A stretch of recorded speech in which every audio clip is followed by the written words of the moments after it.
بعید میدونم ما یه تجربه توی جایی از دنیا پیدا بکنیم که مثلا یه فرهنگ جدیدی، یک کسب و کار جدیدی، یه موج جدیدی اومده باشه و هیچ اشتباهی نرفته باشه. به کورنر نیما قاضی خوش اومدی. نیما هم بنیانگذار گروه دونسه است. اسم دونسه از دنیای سپید اومده. گروه هتلی دونسه تمرکز خودش رو روی هتل‌هایی گذاشته که داره تجربه میفروشه. طراحی شده و قابل تحمل. امروز به کوزی کورنر اومد تا با هم در مورد روش خلق این تجربیات گپ بزنیم. شما رو میبره توی دل یک تجربه‌ای به جای اینکه در واقع بخواد جدات بکنه از محیط پیرامونی که هست. مرید داشتیم ببینیم توی هتل‌های موجودشون روی چه چیزهایی متمرکز شدن برای طراحی این تجربیات. تو یه چیزی درست بکنی و هی آروم آروم اینو بهترش بکنی. در مورد گردشگری، آینده گردشگری صحبت کردیم. از خدمات گردشگری با کیفیت خیلی خیلی کم داره. مخاطب هدفشون چه کسانی هستن؟ من کلاً با درست کردن یه محصولی که به درد همه بخوره خیلی ارتباط نمیگیرم. مدل طراحی سرویساشون به چه نحو بوده؟ بیزنس اینجوری واقعا مثلا سربازخونه‌ای اداره میشن. نیما چون عقبه استارتاپی داشته و امروز وارد فضای آفلاین شده، چه تجربیاتی رو با خودش آورده؟ تنوع رو اسکیل کردن سخت‌ترین نوع اسکیل کردنه. اگر فکر میکنید این موضوعات میتونه براتون جذاب و جالب باشه، با من و نیما قاضی همراه باشید. اوایلش نیاز داری کارهای اسکیل ناپذیر انجام بدی. یه سری کارهای بزرگ نشو باید بکنی که بعد بزرگ بشه.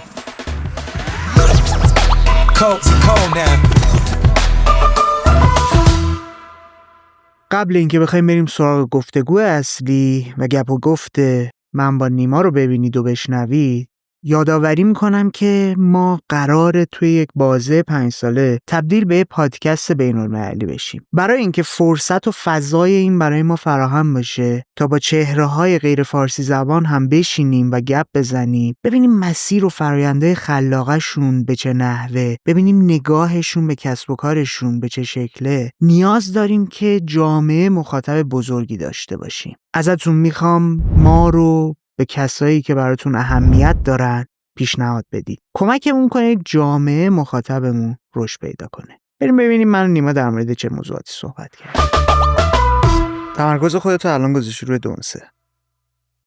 من دوست دارم ببینم وقتی در مورد دونسه داری توضیح میدی که رفتید سمت خلق تجربیاتی که مهمونها رو از یک روش دیگه‌ای مجذوب خودتون کنید، یعنی چی؟ این تمرکز بر خلق تجربه تعریفش چیه؟ چجوری دارید این کار رو انجام میدید؟ خب این اگه بخوام راجع به هتل بگم و این کاری که الان تو دونسه داریم میکنیم، باید بیام برگردم مقایسهش بکنم با این که ببینیم قبلا مثلا این هتل داری چی بوده، این صنعت چی کار میکرده و الان مثلا این روش جدیدش چجوریه که حالا ما بهش مثلا میگیم لایف استایل هتل. هتل هیلتون یه شعار قدیمی داره، میگه هر جا که بری توش یه آمریکای کوچیکه. سابقه مثلا 150-60 ساله داره دیگه. مثلا فرض کنید 70 سال پیش 80 سال پیش مثلا یه آمریکایی میرفته یه کشور کمتر توسعه یافته‌ای، مثلا خود همین ایران، خیلی شرایط متفاوتی از اون چیزی که مثلا داشته توی آمریکا زندگی میکرده باش مواجه بوده. این هتل کارش این بوده که یه امنیتی به این بده، یه جایی باشه که آدما به زبان خودش صحبت بکنن، همون غذایی که تو شهر خودش پیدا میشه اینجا بهش بدن، کیفیت مثلا تخت خوابی که اونجا داره رو اینجا داشته باشه و همه اون چیزایی که به عنوان استانداردهای زندگی و در واقع آسایش و رفاه میشناخته رو اینجا بهش بده، به خاطر اینکه جداش بکنه از محیط پیرامون خودش. در واقع اون هتل کلاسیک مکعبیه که سابقه بیشتری داره یه همچین کاری میکرد. ولی امروز مردم میرن سفر دقیقاً به دلایل برعکس، میرن برای اینکه اونجایی که میرن رو تجربه بکنن، نمیرن برای اینکه برن مثلا یه کشور دیگه، یه شهر دیگه شرایط زندگی عادی خودشون رو تجربه بکنن. امروز مردم مثلا میرن بوشهر میان دونسه ریحان پیش ما به خاطر اینکه غذای بوشهری بخورن، به خاطر اینکه موسیقی بوشهری گوش بدن، به خاطر اینکه ببینن اونجا مردم با هم چی میگن، این مثلا این فرهنگ بوشهری که راجع به صحبت راجع به چی داره گفتگو میشه. به خاطر همین ما میایم یک تجربه طراحی شده و قابل تحمل برای یک مسافر، یک توریست رو بهش ارائه میدیم. حتما من اونجا بهش غذای تند میدم، چون تندی تجربه در واقع بوشهره، ولی تندی که بتونه بخوره دیگه. یه راهکاری هم دارم اگه یکی تند نتونست بخوره مثلا یه چیز دیگه بتونه باشه، بالاخره کار را بیفته. ولی این تجربه اونجا رو بهش میدم جوری که بتونه تجربهش بکنه. این در واقع به اصطلاح لایف استایل هتل‌ها یا هتل‌های تجربه محور اینجوریه که شما رو میبره توی دل یک تجربه‌ای به جای اینکه در واقع بخواد جدات بکنه از محیط پیرامونی که هستی. ولی این بردن تو دل تجربه همینجوری نیست که ببری، این باید با یک فرآیندی شما اینو کنترل بکنی، باید اینو مهار بکنی این تجربه رو. حالا مثال خیلی زیادی داره، مثلا باز دوباره حالا چون بوشهر رو گفتم دوباره ازش مثال بزنم. هتل دونسه ریحان ما وسط بازار بوشهره. عمدن در واقع پنجره ها رو دوجه داره و اینها نکردیم به خاطر اینکه یه مقداری از صدای بازار رو دریافت کنیم توی چیز و اون فضا رو داشته باشیم. ولی بعد یه ذره اومدیم جلوتر دیدیم این خیلی هم کار نمیکنه. مثلا موتور هم مثلا آخر شب که میشه بازاریا میخوام برن یا با موتور میرن یا مثلا 12 شب مثلا یه صدای موتوری مثلا رو مغز رد میشه. حالا صبح صدا رو داری، اون فضای بازار و اون شور و حالش و بعضن صدای موسیقی و فلان اینا یه جذابیتی داره. ولی مثلا این شبه ازیه، به خاطر همین حالا دوباره داریم میریم مثلا دنبال راه حلایی که خب خیلی خب مثلا یه مقداری از اینا رو دوجه داره بکنیم، دو لایه بکنیم، و یک درای در واقع کاذبی بذاریم مثلا بعضا شاید قابل باز و بسته شدن باشه که این بالانس بین تجربه و آسایش و راحتی رو بتونیم اونجا برقرار بکنیم. تو طراحی این تجربه اولویت با چیه؟ خود تجربه است یا آرامش و آسایشه؟ چون یه اشاره‌ای داشتی به خاطر اینکه نوع مصرفگرایی و توسعه و پخش امکانات نسبت به 50 سال پیش 100 سال پیش خیلی متفاوت شده. تک تک آدمایی که روی کره زمینن، حالا نگیم همشون، یه درصد قابل توجهی سبک زندگیشون کاملا مشابهه. اگه قبلا تمرکز بر روی این بوده که ما بریم یک سفری که خیلی امکانات رفاهی زیادی داشته باشیم، الان اتفاقا برعکس میخوایم بریم وارد یک سری فضاهای جدیدی که اصلا باش هیچ برخوردی نداشتیم بشیم. حالا برای شما کدوم اولویته؟ اون بخش رفاهیه یا تجربه؟ ببین واقعا نمیشه بگیم اولویته، اینا دوتا جزئی هن که با هم کار میکنن، به قول اینا با هم در رقصن. یعنی تو نمیتونی آسایش و رفاه رو بگیری از مسافر، نمیتونی بهش تجربه نه، پس باید دوتاشو با هم داشته باشی. مثالایی که زدم یه رگه های باریکیه که یعنی هی تو این دالون باریک بین اینا حرکت میکنی و اون چیزی که تعیین کننده است تجربه خود آدم هاست. این کار در این حال برای ما خودش یه کار تجربیه. یعنی ما شروع میکنیم با یه دیزاینی، با یه ایده اولیه، با یه طراحی میریم توش یه کاری رو انجام میدیم. بعد آدما میان توی اون زمین بازی که ما درست کردیم یه کارایی رو انجام میدن، یه قدمی رو برمیدارن و فیدبک میدن به ما و ما از روی این فیدبک ها قدم بعدی رو تشخیص میدیم که حالا به کدوم سمت باید حرکت. صرفا با بازخوردا یا حتی تجربه های مثلا اینتراکتیوی دارید که کاملا تعامل خود اون مخاطب و اون کسی که حضور داره رو دارید در لحظه میگیرید؟ اینا انواع فیدبک دیگه، منم اینم جزء فیدبک حساب میکنم. آره، ولی به اصطلاح نوع میزبانیمون بر مبنای همین این تعامل و ارتباط نزدیکه. در واقع هتل‌های دونسه هتل‌هایی نیستن که شما بری اونجا یه نفر بگی سلام علیکم اونجا اتاقته. معمولا اینجوریه که میری اونجا و یه آدمی باهات ارتباط میگیره و بهت یه پیشنهادایی میده، بهت یه چیزایی نشون میده. خیلی از آدما وقتی میان سفر سبکای مختلف داریم. بعضی خیلی برنامه‌ریزی شده و ارگانایز و آماده میان، بعضی هم هیچ خالی از ذهنن، میان ببینیم چی میشه. اونایی که میان ببینیم چی میشه وقتی اونجا میان میبینن که خب مثلا یه پیشنهادایی هست، مثلا یه مسیری در نظر گرفته، مثلا یه هفته من اینجا بمونم، امروز بهم میگن این کارو بکن، فردا بهم میگن اون کارو بکن و این همینجوری پیش میره. برای این ارتباط نزدیکیه. ما هم فیدبک هایی داریم که به اصطلاح ساختارمندن، با یه فرمی و مثلا سوالاتی و اینها، حالا چه کاغذی چه آنلاین فلان اینا. هم فیدبک هایی داریم که در واقع از طریق حالا سایت و شبکه اجتماعیمون میگیریم، هم فیدبک های رو در روی تو ارتباط مستقیم و اینها. یک در واقع مخاطب یا این مسافری هم توی مجموعه دونسه ممکنه هیچ کدوم از این فیدبک ها رو به ما نده، ولی ما داریم مشاهده میکنیم که اون داره چیکار میکنه.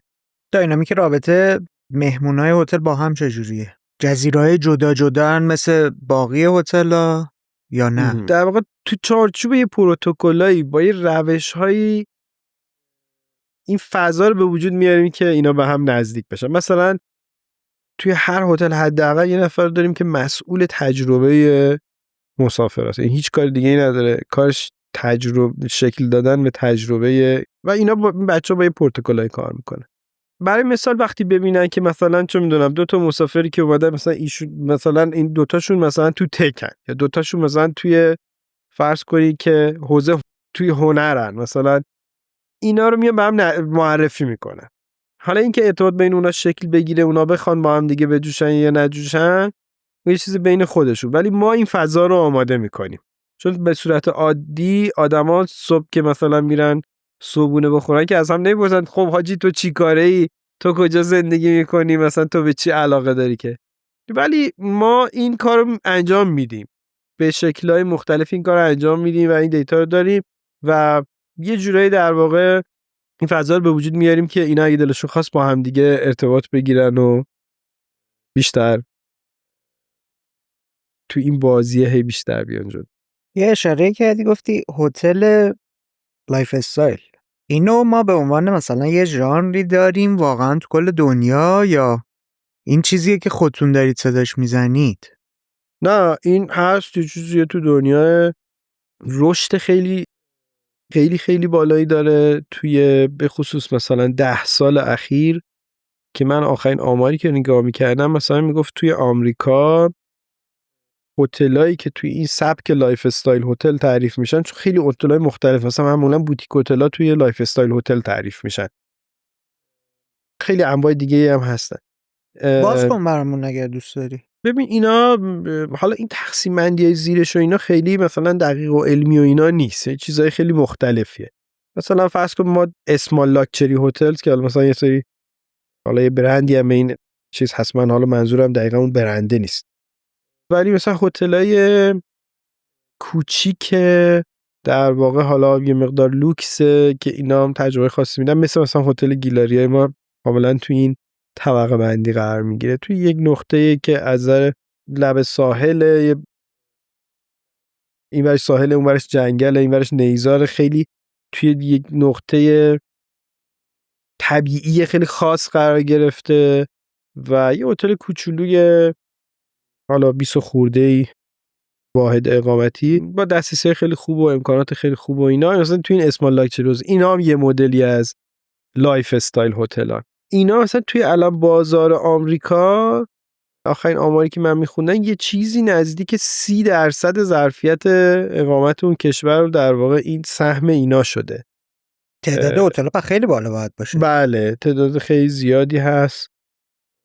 آره و الان نگاه بکنیم همه برندهای بزرگ هتلداری تو دنیا مثل مریوت، هیلتون، مثلا ما میگیم مریوت مثلا خودش یه گروه، مثلا ریتز کارتون هم زیر مجموعه مریوته، شرایتون هم زیر مجموعه مریوته، مثلا خودش مثلا 20 تا 30 تا حداقل برند زیر مجموعه داره. یا هیلتون وقتی میگیم باز به اون همون شکل اون تعداد زیاد. اینا همه گروه‌های بزرگ هتلداری الان در واقع داریم میبینیم که هتل‌های در واقع لایف استایل هتل هم دارن، یا مثلا گالری هتل‌ها، یعنی هتل‌هایی که به شکلی با هنر اومدن ارتباط نزدیک دارن و خودشونو پیوند زدن. اینا هم مثلا تو این لایف استایل هتل‌هایی که مثلا هتل اصفهان ما خیلی به این فضا نزدیکه، به خاطر اینکه حالا خود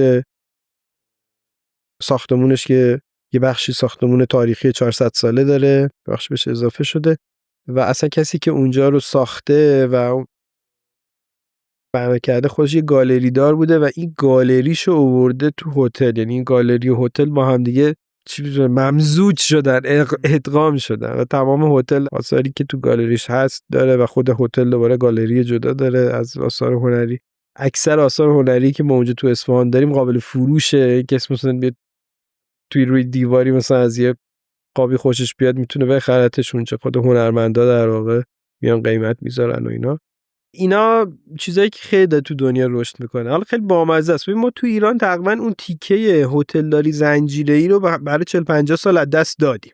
یعنی انقلاب که شد ارگانا اومدن دست گرفتن، ارگانا اومدن یه سری از هتل‌ها رو، آره، مثل هایت داشتیم، نمیدونم هم هیلتون داشتیم، چیز مختلف داشتیم، اینا رو اومدن ارزم به حضورت که مصادره کردن و مثلا شد مثلا هتل‌های پارسیان و این داستانا و دیگه شکل نگرفت. دیگه هتلداری زنجیره‌ای تو ایران به اون شکل نگرفت و الانم یک دو تا همین زنجیرهای دولتی داریم و خصوصیتی خیلی خیلی کوچیکن و اصلا به این فکر نمی‌کنن به این شکل در واقع از موضوع. اما هم که اومدیم شروع کردیم، ما اومدیم از این لایف استایل هتل‌ها شروع کردیم. گفتیم که خیلی خوب، ما این هتل زنجیری که واقعا لازم باید داشته باشیم نداریم دیگه، حالا نداریم دیگه، ازش گذشتیم. حالا امروز می‌خوایم اینو بنا کنیم، رو چی درست بکنیم؟ دیدی اون چیزی که به اصطلاح ترنده داره رشد میکنه و مردم خیلی بهش علاقه دارن، این سبک از گردشگری و سفر و حالا اقامته. به خاطر همین ما اومدیم همینجا، مثل چینی‌ها که استارتاپشون از اول رو موبایل بردن بالا، ما هم اینجوری شد دیگه. اینجا که اومدیم وارد در واقع این هتلداری زنجیره شدیم، از لایف استایل اومدیم شروع کردیم. یه نکته جالبی تو صحبتات نظر من جلب کرد. شما با توجه به موقعیت جغرافیایی هر کدوم از هتل‌ها، چون میگی ما تجربه مال اون منطقه رو میخوایم به مهمانانمون، به مسافرایی که دارن میان وارد فضامون میشن بدیم، داریم تجربه طراحی میکنیم. نه تنها تجربه که غذای مدل سرویس دهی، خود حتی اون فضای فیزیکی داره ما رو به سمت این که چه کارهایی با اون تجربه بکنیم میبره. برای مثلا اون فضای اصفهانتون به خاطر موقعیت خود ساختمونه روی هنر و گالری و آرت ورک تمرکز خاص گذاشتیم. توی بوشهریه به خاطر مثلا اون غذاهای خیلی عجیب غریب جنوبی یک بخشی از تمرکزمون روی غذای بوده. حالا شماله رو نمیدونم تو اون چه تجربه‌ای که مختص اون منطقه باشه مثلا رقم اونجا اون تجربهش خیلی تجربه طبیعته. خیلی تجربه طبیعته. حالا حتی خود هتل هم فضای خیلی بزرگ داره، 1 هکتار زمین داره. پشت هتل مثلا یه جای درست کردیم، مثلا تابستون آدم میرن تمشک میچینن و یه مسیر جنگلی داریم، این طرف مسیر ساحلی داریم. خب نباید اسم مسافران بگم یکی از بالاخره بچهای اکوسیستم یه بار رفتم دیدم اونجا، بهم گفت که من یه روز اومده بودم اینجا بمونم، 4 روز موندم. گفتم چی شده بودی؟ چون خیلی اهل دویدن و اینا بود. گفت من اولین روز رفتم اینجا لب ساحل اینجا دویدم، دیدم این تجربه این دویدن با این کیفیت وسط این گلاب و نیزار و کنار ساحل و اینا رو هیچ وقت تو زندگیم نداشتم دیگه. مثلا 4-5 روز مونده. خیلی اونجا فضای نزدیک به طبیعت. این جالبه. تو وقتی داری برای تک تک فضاها این چنینی وقت میذاری، انرژی میذاری که بیای کاملا شخصی سازی شده با اون محیط و اون فضا و اون موقعیت کار کنی، کار رو برای تبدیل شدن به یه گروه هتلی یا هتل‌های زنجیره‌ای سخت‌تر میکنه. ترمز کار شما نشده، دست اندازی نشده توش. چون ببین تو وقتی که بیای بگی که من میام یه سرویس رو طراحی میکنم و توی 50 جای مختلف شروع میکنم اجرایش کردن، ماجراش خیلی فرق داره تا بیای 50 تا سرویس مختلف رو برای 50 جای مختلف بخوای طراحی کنی؟ ببین چند تا فاز مختلف تو این کار داریم، چون بالاخره من خودم علاقم به اسکیل کردن و اسکیل اپ و ایناست. اینو میفهمم که تنوع رو اسکیل کردن سخت‌ترین نوع اسکیل کردنه. این خیلی پیچیده است. یه سری کاری الان داریم میکنیم. خب الان چیکار میکنیم؟ مثلا فرض کنید که اون موضوعی که اشاره کردم، این آدمایی که هستن تو هتل مسئول تجربه هن، اینا رو در واقع دستشون رو باز میذاریم بچه‌ها که اون کار خلاقیتایی که به نظرشون میاد رو انجام بدن، کارهایی که لازمه تو اون منطقه انجام بشه رو انجام بدن. و از این طرف مثلا بین اینا تجربه‌هاشون و دانششون و اینا رو سعی میکنیم که به اشتراک بذارن و توی یه سیستمی اینا بین بچه‌ها بچرخه. و از اون طرف هم یه سری استانداردهای کیفی داریم توی خدمات مشتری، میگیم آقا من اونا رو نگه دارم، مثلا این تمیزیه، این که مثلا تازگی غذا، این کیفیت پذیرش و سلام علیک کردن و رزرواسیون، همه این چیزا اونا خب معلومه، اونا رو میشه استاندارد کرد و استاندارد کردیم و داریم میکنیم و اونو تو نگه میداری. اینجا یه سری کارا انجام میدی که مربوط به تجربه، اینجا فعلا دستو باز گذاشتیم که هر جایی راه خودش رو پیدا بکنه. و واقعیتش هم اینه که یه جمله آقای رید هافمن داره، میگه تو برای اینکه یه چیزی رو اسکیل کنی اوایلش نیاز داری کارهای اسکیل ناپذیر انجام بدی. یه سری کارهای بزرگ نشو باید بکنی که بعد بزرگ بشه. یعنی یه تناقضی توی این وجود داره. نمیتونم درکش کنم، بازش کن. ببین مثلا فرض کن اصلا من بیا برگردیم فضای تو استارتاپ و تک برات مثال بزنم. میتونی از کمپانی قبلی خودت هم مثال بزنی. آره ببین مثلا روز اولی که ما اومدیم علی بابا رو راه انداختیم، مسئله چی بود؟ مسئله این بود که ایلاینا وب سرویس نمیدادن. هم نمیدادن، هیچ دلیلی هم نداشت، نه به تحریم و محریم به هیچ هم ربط نداشت، نمیدادن. و خب به خاطر همین هیچ سایت آنلاینی وجود نداشت برای فروش بلیت و یه عالمه سایت وجود داشت مثلا بلیت دستی صادر می‌کردن. ما برای اینکه این مسئله رو حل بکنیم اومدیم یه در واقع گروهی پیدا کردیم، بچهای نرم افزاری خوشفکر پایه‌کاری بودن. اینا اومدن روی همون سیستم دستی که آژانس‌ها باش کار می‌کردن یه چیزی شبیه داس داشتن، عین داس بود محیطی که توش کار می‌کردن، بهش میگفتن گابریل. برای اوایل دهه 90 داری میگی؟ آره دیگه من راجع اوایل دهه 90. چقدر عجیب که چون داس ما مثلا دهه 70 داشتیم تجربه می‌کردیم، توش پرامپت می‌زدن و مثلا دستور میدادن و مثلا و همش از این پرامپت‌های عجیب غریب، مثلا اسلش علامت سوال به علاوه فلان، مثلا اون لیست یه چیزی رو میده. بعد این تیم نرم افزاری ما پیدا کرد اومد روی این یه ربات نوشت، یعنی یه رباتی که این پرامپتا رو بده، جوابای اونو بخونه و اینا رو برداره بیاره اونور ما باهاش بلیت صادر بکنیم. راشد از لفظ استفاده می‌کنه کثافتکاری دیگه، رسما دیگه الان در واقع فکر نمی‌کنم بتونی به راحتی یه آدم نرم افزاری پیدا کنی که همچین کاری حاضر باشه انجام بده. اوه چه کثافتکاری، خب یه API وبسایت چیزی بگیرش. ولی اون روز خب راهی نبود، اینا هم جواب ما رو نمیدادن، ما هم کوچیک بودیم، فضای استارتاپی اینا هم وجود نداشت. اون روز این کار میکرد به این معنا که اینو شدنی کرد، یعنی یه سرویسی که وجود نداشت رو ارائه داد به بازار و بازارش استفاده کرد. بعد شروع کرد زیاد اسکیل کردن و دیگه تو اسکیل که این جواب نمیداد، ولی ایلاینا دیدن یهو مثلا اینا یه سری جوونای پیدا شدن که اینا مثلا از اون آژانس‌های قدیمی که مثلا 20 سال پرفروش در اینا بودن، یهو این پسره که اینجا میاد با تیشرت میگرده میره مثلا 15 برابر اون آژانس قدیمی فروش داره مثلا، و اون 20 سال سابقه داره، این 2 سال سابقه آره داره. این اصلا معلومه از کجا پیدا شده، اصلا به کی میفروشه چیکار کنه. بعد دیگه خب اومدن نشستن و وب سرویس دادن و مثلا خب خیلی این ارتباطات شکل گرفت و اینا. ولی تو روز اول یه کارایی میکنی که کار راه بیفته و تو اون مسیر شکل میگیره. حالا خود رید هافمن تو همین کتاب بلیتز اسکیلینگش خیلی از این مثالای متفاوتی هم میگه. این شما مثلا ممکنه که یه کمپانی روز اول که شروع میکنه مثلا یه نرم افزار مالی پیچیده نداشته باشه، یا مثلا سیستم فروشش رو به سیستم مالی وصل نکرده باشه. توی یه اکسلی میزنن میبرن اونجا، اونا مثلا یه سندی میزنن، امروز کار راه میفته با یه خطایی. میدونیم که تو اسکیلینگ کار نمیکنه ولی امروز کار راه میفته. اون بازی شروع میشه. حالا اون بازی اگه مردم خوششون اومد، کار گرفت به اصطلاح و خوب پیش رفت، اوکی خب ما همینا رو با هم وصل میکنیم، اینتگریت میکنیم، میایم نمیدونم مثلا توی استارتاپ‌های بزرگ من خیلیاشون میبینم مثلا BPMS استفاده میکنن. شما روز اول میرفتی بهش میگفتی BPMS، در دیوار نگاه میکنه، راجع چی داری صحبت میکنی؟ آقا میگی کاغذ مثلا این فایل و ایمیل میکنی بره دیگه.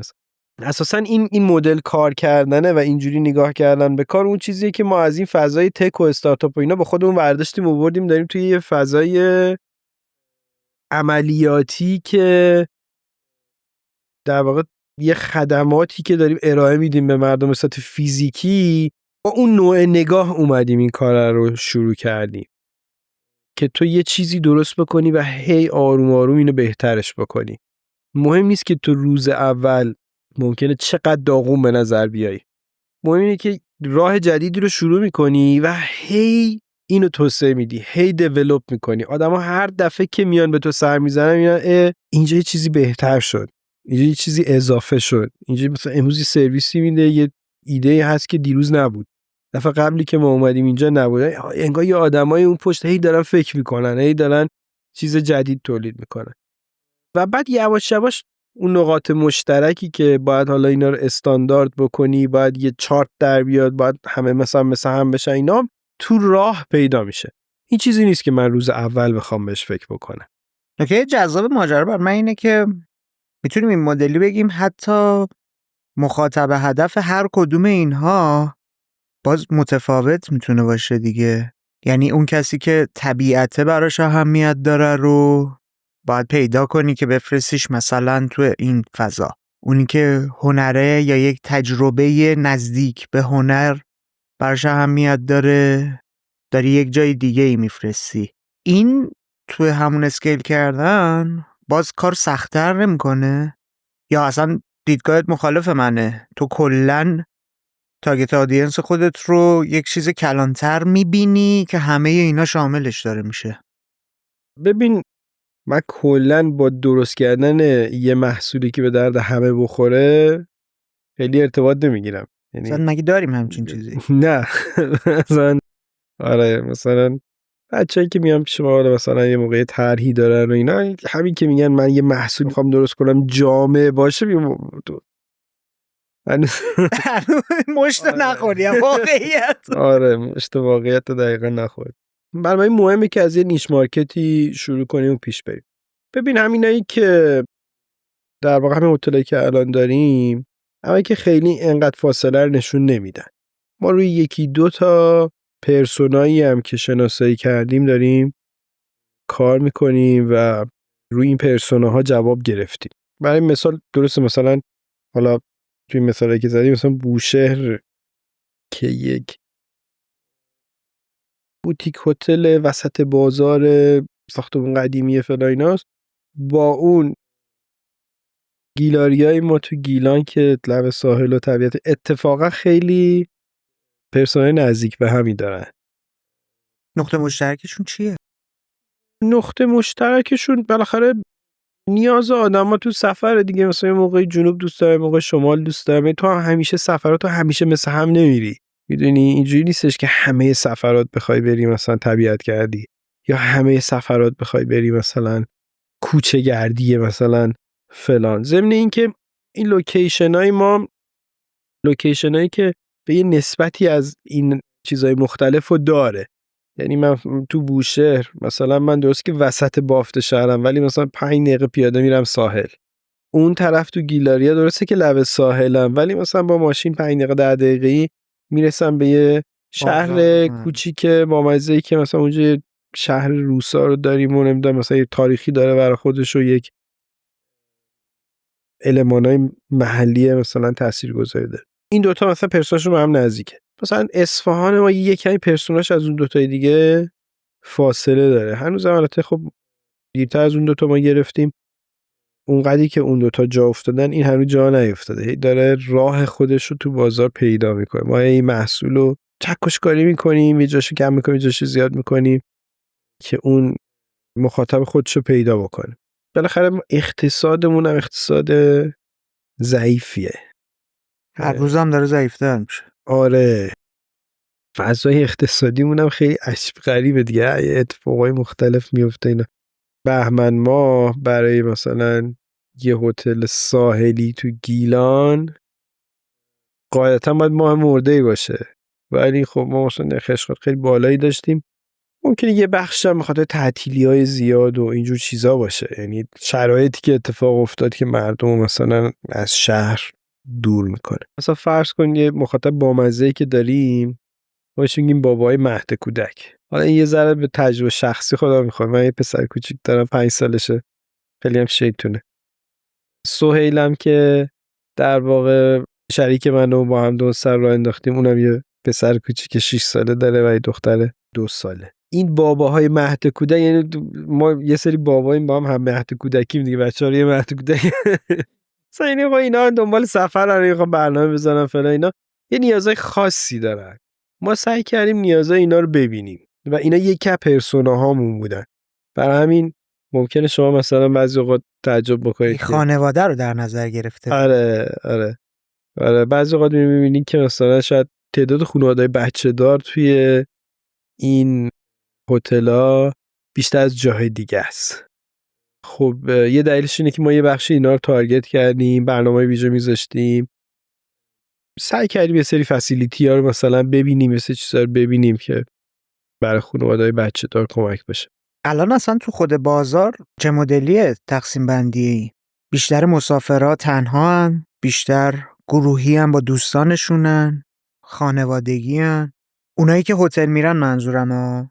آره ببین، خب یه بخش که تقاضای این سفرهای خانوادگیه که واقعا جدیه، بخش بزرگیه. یه بخش دیگر رو بیایم بگیم که سفرهای، حالا اسم خوبشو که بتونیم اینجا بگیم و سخت برام پیدا کنم، مثل جوونایی هن که با هم سفر میرن، اکیپای اکیپی مثلا، شاید اسم بامزه‌ای باشه براش.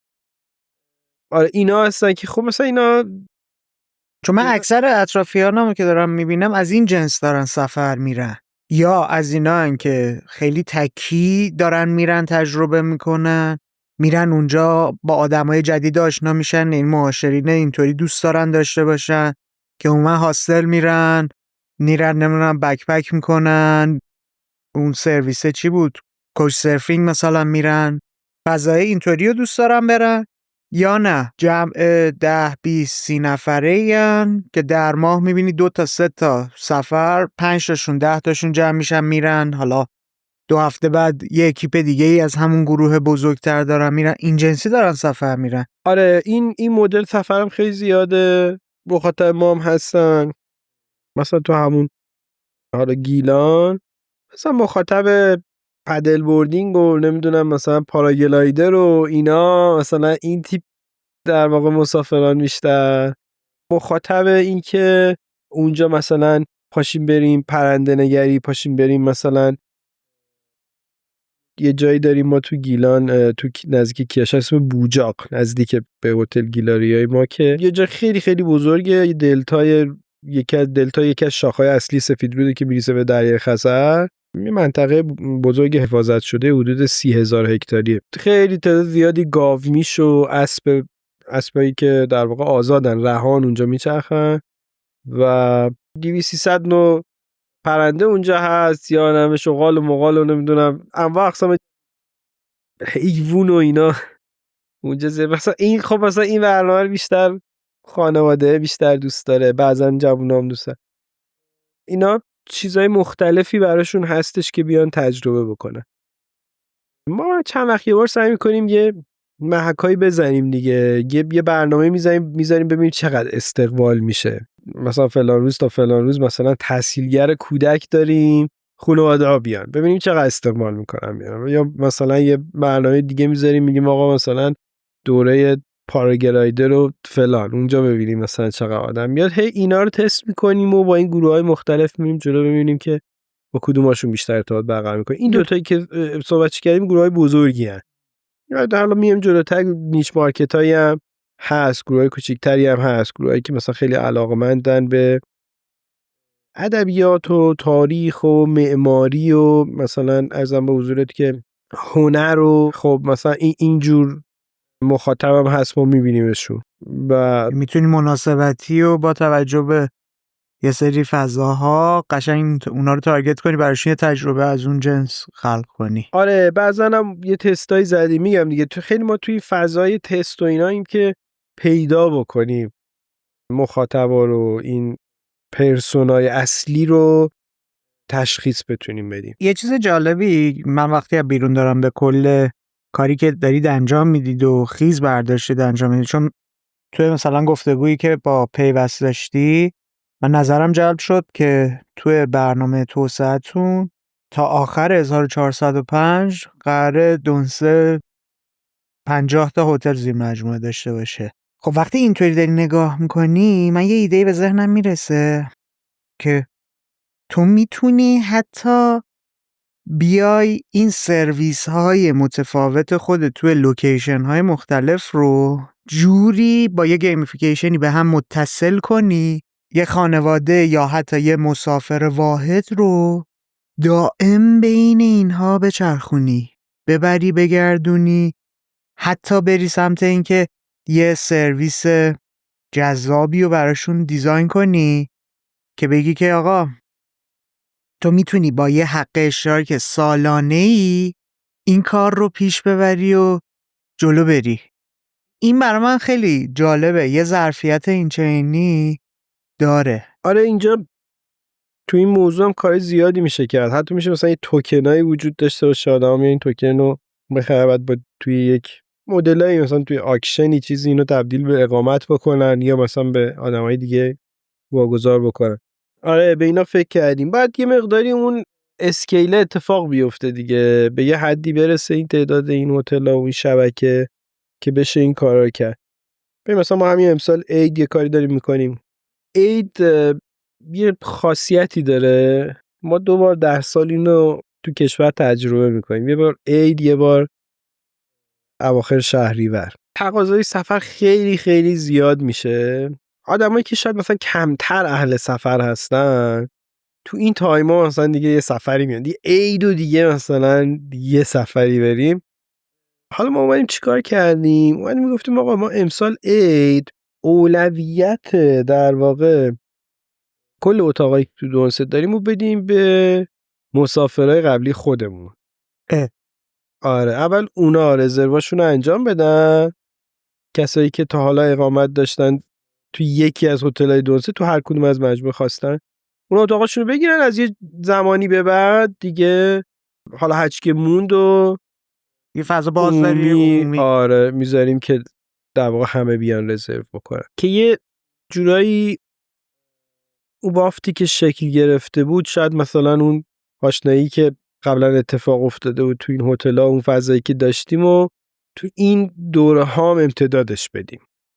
دارید میرید سمت این که حتی کامیونیتی ثابتی هم برای خودتون به وجود بیارید که اونها رو ازشون دائم بتونید استفاده کنید و تجربات جدید براشون خلق کنید.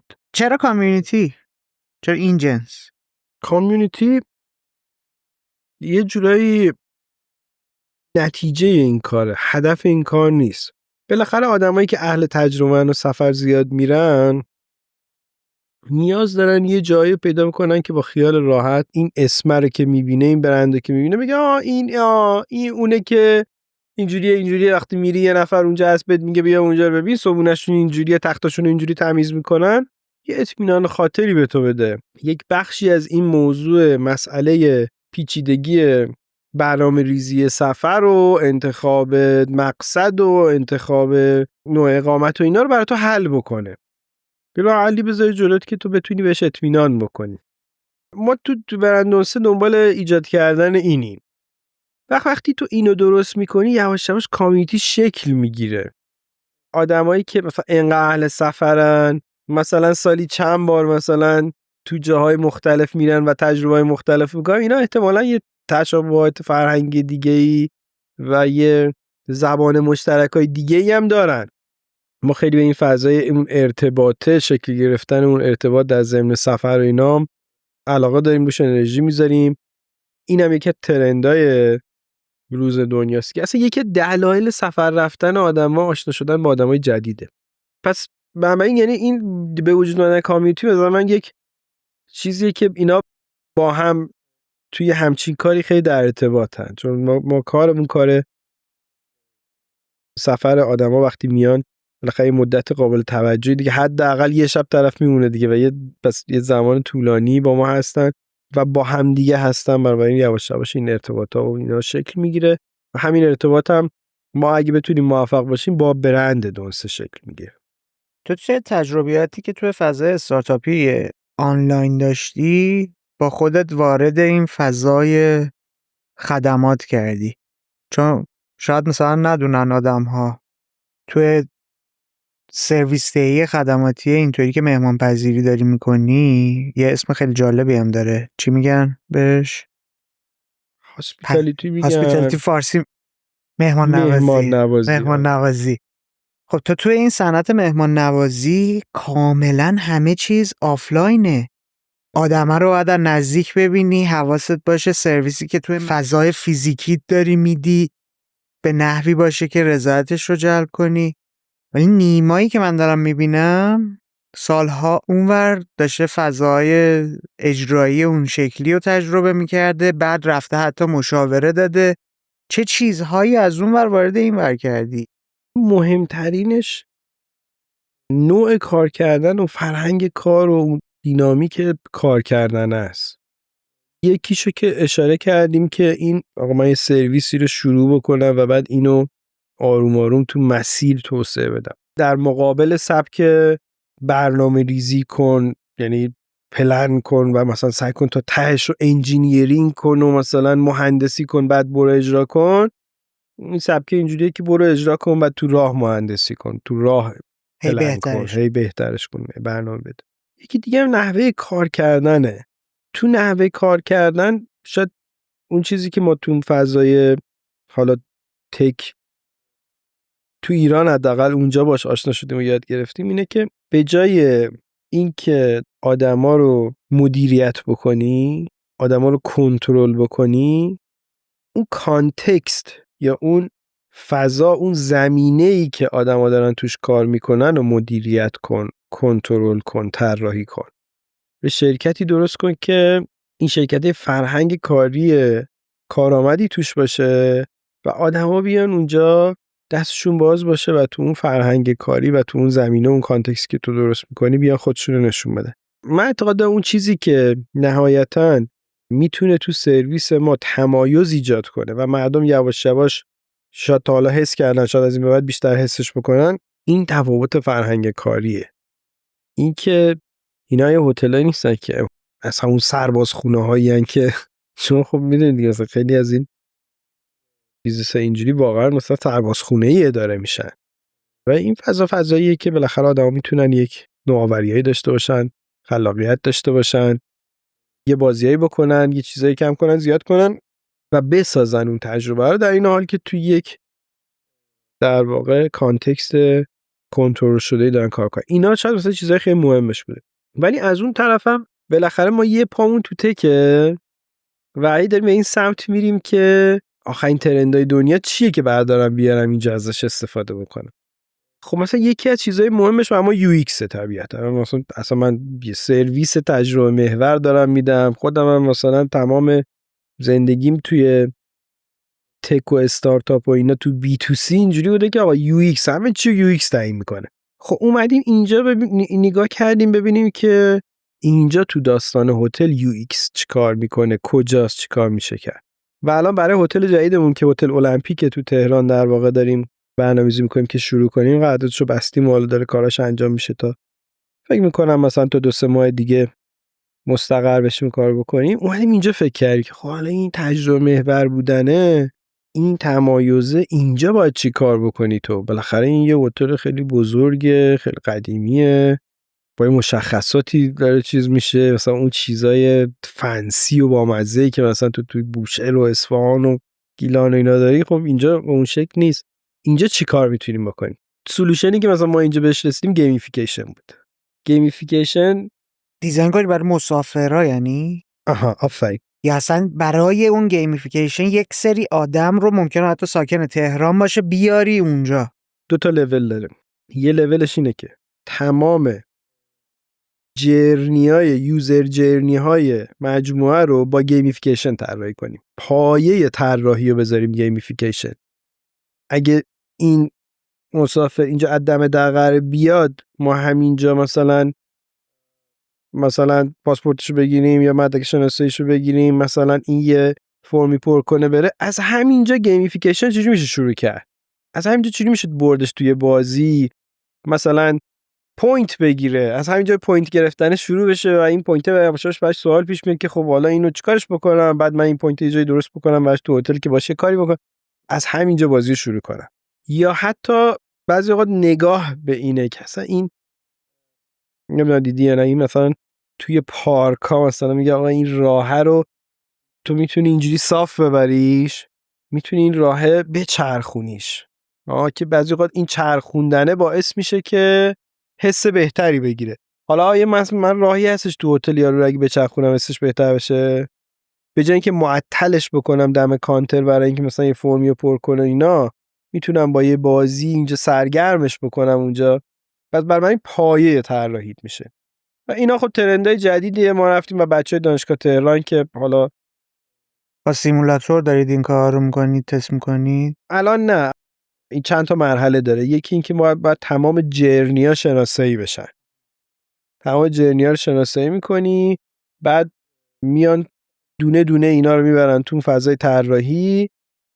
حالا یه استراتژی میتونن میان تو فضای طراحی. حالا تو بعضی از اینا ممکنه که از سیمولاتور و فلان و اینا اون دیگه مثلا تکنیکاییه که اونجا ازش استفاده میکنن. بعد خب اینم باز توش مثل همون کاری که ما تو استارتاپ‌ها میکنیم، سروی داره، مثلا این ای بی تستینگ داره، تو مثلا 2 تا چیزو میذاری ببینی کدومش بهتر جواب میده، همه این کارا رو میکنن. حالا میگفتن که گیمیفیکیشن 2 تا چیز داره. بله. یکیش اینه که پایه طراحی داره، پس تو همه طراحیاتو میگی بر مبنای گیمیفیکیشن از امروز انجام میدم. یکی دیگهش اینه که گیم درست میکنی واقعا، که ما دیگه جایی مثل هتل المپیک، چون خب موضوع ورزشه دیگه، اصلا آدم اونجا همه تیمای ملی میان اونجا مثلا اقامت دارن و در عین حال مثلا اونجا فضای نمایشگاهی و آمفی‌تئاتر و اینا هم هست، در واقع آدمای غیر ورزشکار و اینا هم میان. حالا تو شاید بتونی اونجا گیمایی درست بکنی اینا کنار هم قرار بگیرن، مثلا یه گیمای کوچولویی که از این گیمایی که مثلا دیدی تناسب اندام و فلان اینا، چیزایی که همه میتونن انجام بدن، یه رکوردی رو بزنن ببینن مثلا چقدر شه. حالا تو فرض کن مثلا تو میای اونجا رکورد میزنی، مثلا کنار مثلا که بچه تیم ملی فوتبال هم مثلا یه رکورد میزنه. اینم لول دومشه که تو گیم واقعا درست میکنی، گیم‌های اجتماعی و واقعی تو فضای اجتماعی. آفرین. آره تجربه جالبیه. آره و فکر میکنم اون تجربه محوری و داستانی که ما توی هتل المپیک درست خواهیم کرد از این جنس خواهد، از این جنس گیم خواهد. و اینکه ازت پرسیدم از شبیه ساز استفاده میکنید یا نه، به خاطر این بودش که توی یکی از گفتگوهایی که با مهمونای قبل‌ترمون داشتیم با ایمان انصاری، یه معماریه که امریکا داره فعالیت میکنه، در مورد یکی از پروژه‌اش شروع کرد صحبت کردن. یه مرکز سلامت و بیمارستان تور بود. بعد اونا هم دقیقاً اومده بودن مسیرهای تجربه هر بیماری که داره وارد اون فضا میشه، هر آدمی که وارد اون فضا میشه، چه به عنوان بیمار چه به عنوان همراه، بررسی کرده بودن و از هوش مصنوعی و ماشین لرنینگ استفاده کرده بودن، سیمولاتور درست کرده بودن و بعد بر اساس اون فضاهای خودشون رو شروع کرده بودن چیدمان کردن و این خیلی جذاب بود. یعنی تو دل گفتگو وقتی نگاه میکنی میبینی که روتین و نرمش اینه که تو بیای فضاها رو بچینی، بعد ببینی حالا مثلا سفرها بین این فضاها چجوری اتفاق میفته. اینا اومده بودن تمرکز رو روی سفرها گذاشته بودن، بعد شروع کرده بودن فضاها رو روی پلان چیدن. این برای من جذاب بود. نکته‌ای که برای من وجود داره، خب یکی این که تو داری کلی دیتا و داده از این جنس رفتار آدم‌ها رو شناسایی می‌کنی، به دست میاری توی موقعیت‌های جغرافیایی مختلف. توی تجربیات خیلی وسیع متنوع که حالا ممکنه منطقه‌ای باشه، ممکنه از جنس مخاطب باشه که فردی دارن چی کار میکنن، گروه دوستی دارن چی کار میکنن، خانوادگی دارن چی کار میکنن و وقتی که تبدیل میشه به زنجیره هتل، این دیتا خیلی میتونه جذاب باشه. شما فکری برای اینم داشتید که چجوری داده های آفلاین خودتون رو تبدیل کنید به داده های دیجیتالی؟ آره بهش فکر کردیم. حالا این داده ها هم خب مثلا بالاخره یه بخشی پرایوسی و اینا داره، خب بعد این حساسیت هم وجود داره دیگه. من نمیتونم هر داده ای هم نگه دارم راجع به آدما. دوست آدم مهمون من ممکنه چند روز پیش من بمونه، ولی خب این دیتا با خیلی با دقت ازش استفاده بشه. برای اینم فکر کردیم، یه طراحیایی هم کردیم و اینم باز از اون چیزایی که یه ذره تو اسکیل بزرگتر قابل اجراه. مثلا اینکه آدم مثلا بالشتای مختلف دوست دارن، بالشت کوچیک، بالشت بزرگ. بعضی 2 تا بالش دلشون میخواد داشته باشن، یه دونه رو بغل کنن، یه دونه بزنن بین زانوهاشون. مثلا این فیزیوتراپی الان زیاد میگه این که مثلا من بتونم مثلا یه فرض کن منوی از این بالش داشته باشم و تو یه بار که انتخاب کردی دفعه بعد که رفتی اون دیفالت باشه، حالا خاصی عوضش کنی. یه تلاشایی هم کردیم، تستایی هم داریم میکنیم هنوز، ولی از جنس اون چیزاست دیگه، از جنس اون مقیاس ناپذیراییه که یواش یواش باید توش پیدا بکنیم اون قسمت مقیاس پذیرش رو بکشیم بیرون. از اون ورم در حال تشکیل تیم نرم افزاری هستیم که پلتفرم لویالتی کلاب خودمون رو درست بکنیم که یه جورایی همه اینا میره تو دل اون. لحاظ هوشمندسازی خود ساختمونا و محلایی که دارید میگیرید کاری هم انجام دادید یا ایده‌ای اصلا وجود داشته؟ چون توی اون بخش هم ممکنه یه سری رفتارهای مشتریای جالبی رو به دست بیاری دیگه. آره اون خب اون یه محدودیتی داره. ما مکان‌ها رو اجاره می‌کنیم و استفاده می‌کنیم، یعنی بهره برداری رو توش پیاده سازی می‌کنیم.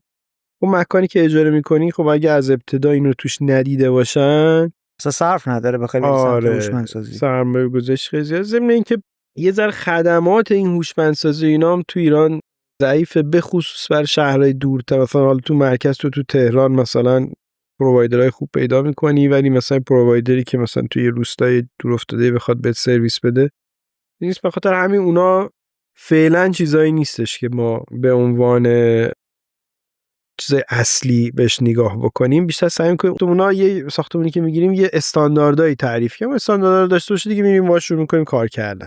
سعی می‌کنیم بیشتر کارهایی که می‌کنیم به یه شکلی، حالا نمیدونم نرم افزار نمیشه بهش گفت، اون سرویسی که داریم تو اون محل ارائه میدیم اینا رو سعی می‌کنیم بیشتر روش کار بکنیم. چرا تمرکز رو بهره برداری؟ چرا نریم جذب سرمایه کنیم، مالک باشیم، مالک و بهره بردار باشیم، نه اینکه صرفا بهره بردار؟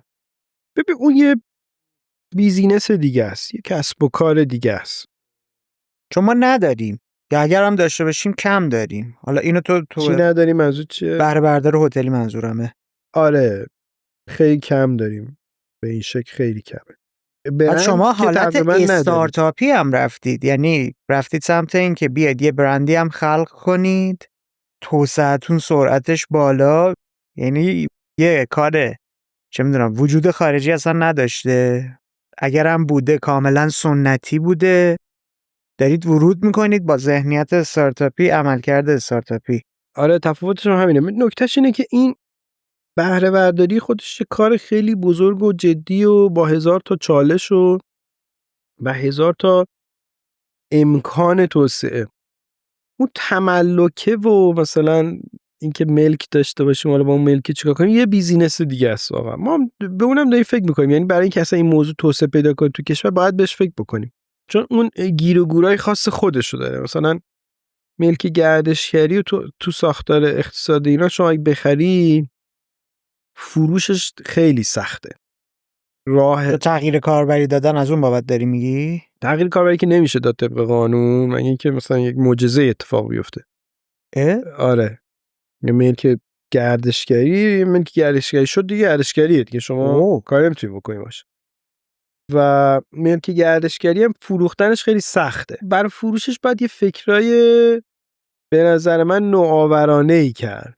حالا ما هم داریم یه کارایی روش میکنیم و مثلا با یه گروهایی هم یه همکاریایی داریم میکنیم که یه راهی پیدا کنیم. مثلا چرا سخته؟ خاطر که ملک گردشگری یه چیز گنده‌ایه که معمولا مثلا از یه ملک مثلا مسکونی خیلی بزرگتر و بستر و گرونتر و اینهاست و خرید و فروشش خیلی سخته. خب نمیشه رفت توش نشست که این بالاخره باید تو باش کسب و کار بکنی و اونم پیچیدگی داره.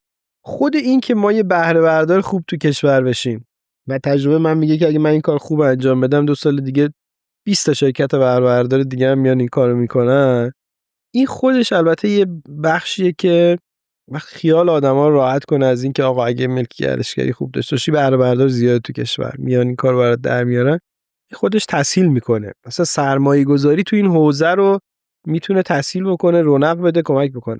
ولی ما باید یه فضاهایی برای اینکه این ملک‌های گردشگری و قابل خرید و فروش بشه و به اصطلاح لیکوید بشه تو بازار باید درست بکنیم. شاید توکنایز مثلا راه حلش باشه. شاید صندوق‌های بورسی راه حلش باشه. راه حلایی هست. الان تو برنامه هفتم توسعه هم یه پیش‌بینیایی شده برای این موضوع که حالا تو خود متن برنامه هفتم اومده ولی هنوز آیین‌نامه‌های اجراییش که باید بیاد تو دستگاه طراحی بشه انجام بشه هنوز آیین‌نامه‌اش در نیومده.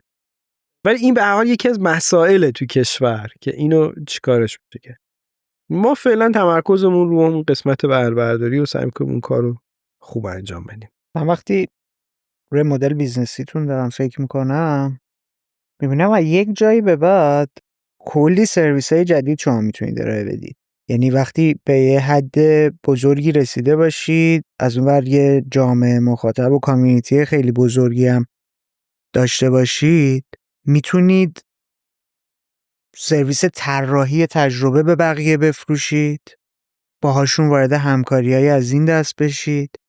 میتونید برید لایسنس فقط بدید بگید که من ببین این کامیونیتی رو دارم تو بیا، من دیگه حتی بهره برداری اون مدلی اجراییش هم دست نمیگیرم، صرفا میام برندمو میذارم، از اون طرف به تو گایدلاین میدم که چطوری باید تعامل داشته باشی، کیفیتت باید چجوری باشه. اگه اونو بتونی پس کنی من تمام کامیونیتی خودم رو لید میکنم سمت تو.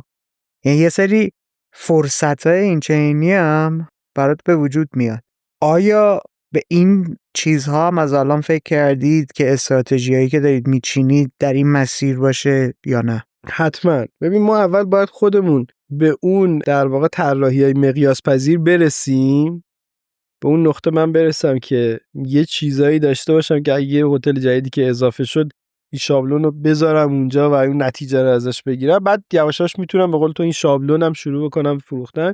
تو دنیا هم همینه.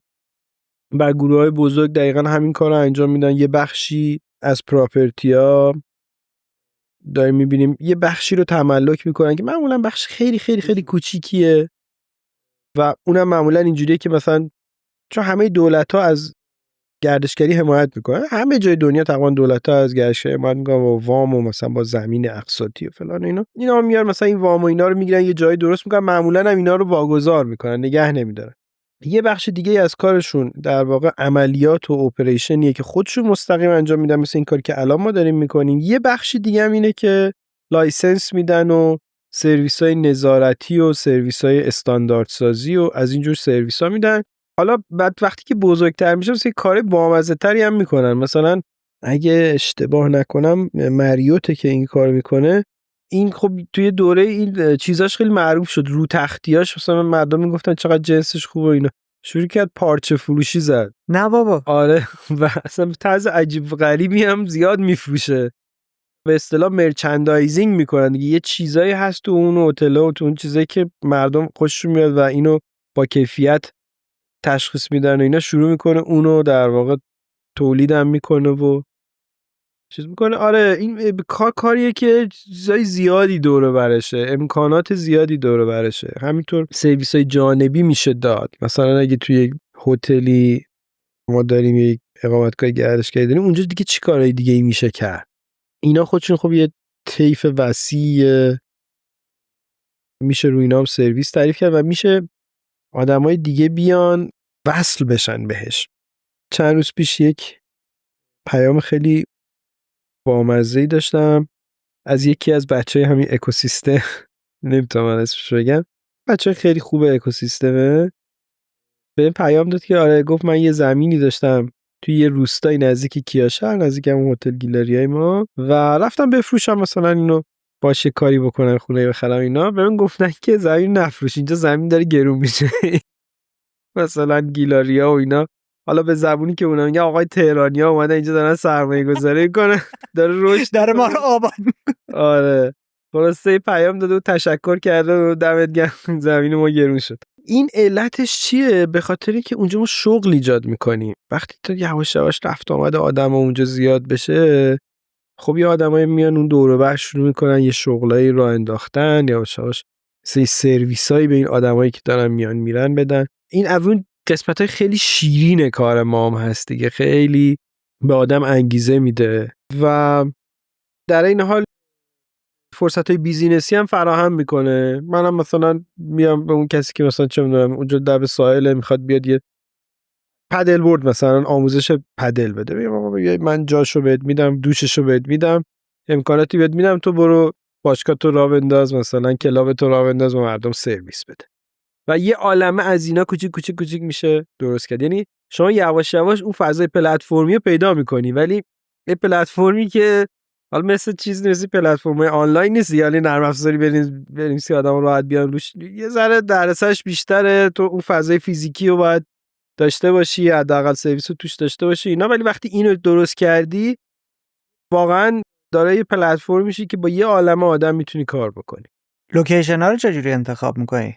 یه سری ایده از تجربیات دارید، بعد میگردید ببینید آها این تجربیاتی که ما دوست داریم خلق کنیم توی چه میدونم فلان شهر ایران ممکنه فضاش باشه، یا نه برعکسه میید لوکیشن رو پیدا میکنید بعد میاد بر اساس اون تجربه دیزاین کنید. ببین یه بخشش که راستش بخواد، ببین من خودم خیلی آدم، خودم و خانومم و اینا ما خیلی آدمای کرم سفر و خوره سفری هستیم. آره یادم با سهیل تو طبقه 16 که نشستی صحبت میکردی قشنگ تعریف کردی. الان مثلا حتی یه چیزی اومد تو ذهنم، تعریف کردی اونجا که یه سفر خیلی حالا لوکس و پریمیوم هم طراحی کرده بودی، با خانمت رفته بودی، بعد که برگشته بودی خانمت بهت پیشنهاد داده دیگه از این سفر نریم، همون حالتی که میریم میچرخیم و فضا و محیطای مختلف رو خودمون شناسایی میکنیم از اون جنسه. یعنی آدم متوجه میشه خودتون دنبال اون تجربه کردنه انگار بودید قبلا، الانم مسیری که برای خودت تو حرفه خودت تو کار خودت ایجاد کردی اون تجربیاتی که خودتون دوست داشتین داشته بشین و به سختی احتمالاً پیدا میکردین رو داری طراحی میکنی. آره ببین حالا این چیزی که گفتی زای بازش کنیم بامزه است. خب بکپکرها خب یه گروه معروفی از سفر روندگانن دیگه. سفر زیاد میرن، معروف هم به این که آقا اینا خب پول خرج نمیکنن دیگه، بکپکر که پول خرج نمیکنه که. ولی یه اثر خیلی مهمی داره، دقیقاً کاریو میکنه که حالا ما توی مثلا استارتاپ ها اینا بشین یه ارلی ادپترها انجام میدن، هی کسایی که هی سرویس های جدید رو میرن تست میکنن و دیدی مثلا هر اپ جدیدی مثلا میاد توی گوگل پلی و کافه بازاری نصب کرده یا ما مثلا باش چیز کردیم و اینا آدمایی که میرن تست میکنن و این ناخون میزنن اینا کجای چیز باحال دندونگیری هستش. شکل کلاسیکش مثلا خیلی بلاگر هم هستن و تجربیاتشون بالاخره یه جایی منتشر میکنن. ما خیلی اونجوری بودیم و هست سعی میکنیم باشیم، ولی الان دیگه الان با بچه‌ها اینا سخت شده. و من یه تجربه زیادی دارم از یه جایی که مثلا 20 سال پیش رفتم، 20 و چند سال پیش رفتم و مثلا اون لحظه احساس کردم عجب جاییه اینجا. یعنی اینجا رو آدما ببینن دل نمیکنن ازش. و مثلا رفتم 10 سال بعد برگشتم دیدم چه چیزی شد، این عجب پیشرفتی کرد. کاش ما اینجا مثلا هم میشستیم همینجا گردو میفروختیم بالاخره یه چیزی میشد. و همین کسا آدم کیف میکنه از این. مثلا من جایی که میتونم برات مثال بزنم که این تحولشون رو خودم به چشم دیدم، مثلا یکی از اولین جایی که دیدم گناوه بود. مثلا اولین باری که من رفتم گناوه فکر کنم سال 80 بود. اون موقع هم جای توریستی بود، یعنی گردشگر توریست و اینا میرم، ولی من اینجوری بودم که آقا اینجا خیلی پتانسیل داره الان و منطقه آزاده گنوه، درست میگم؟ بندر گنوه. و منطقه آزادش نمیدونم هست یا نه، ولی اونجا کلا اونجا آزادن، اونجا چون با لنج میرن هر چی بخوام میاره، هیچ کی تو جوش میگه. اصلا اون گناوه‌ای که 22 سال پیش من دیدم کجا، کجا این الان گناوه‌ای که الان میبینی اصلا خیلی رشد عجیب غریبی داشته.